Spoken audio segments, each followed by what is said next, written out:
Another big weekend for Honor Flight Maine. More than 50 veterans from the state are visiting our nation's capital along with loved ones and volunteers. Tonight they're in Baltimore for their first day of their trip. News Center Maine's David Guilford and photojournalist Sebastian Benage are along for the journey. Maine soldiers are going home.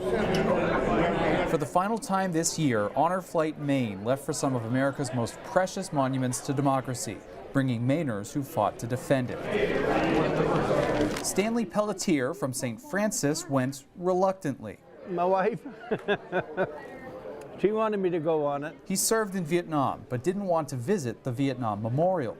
I never wanted to see the wall. And he didn't wear a Vietnam veteran hat until 6 months ago. Because I was always ashamed of it, I guess. I don't know. It made you feel that way, you know. And I just started wearing one. A generation of Vietnam vets were made to feel ashamed of their service at the time. Pelletier's glad he finally gave in to his wife and joined his peers. It seems the country is glad too. On Friday, the group of 109 veterans, guardians, and staff, many of whom also served, landed in Baltimore. Everywhere they went, they got a hero's welcome.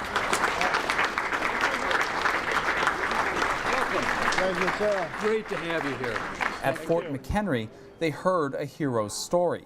Here in 1814, Francis Scott Key watched the fort's bombardment by the British and began writing the Star-Spangled Banner as our flag came into view through the gunpowder smoke.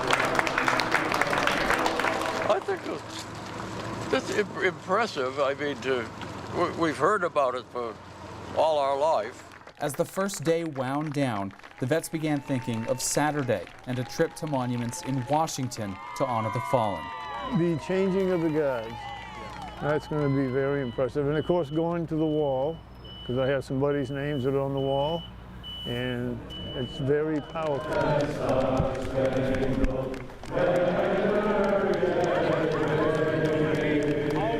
But for tonight, they smile and sing and enjoy this long-awaited trip. In Baltimore, David Guilford, News Center Maine.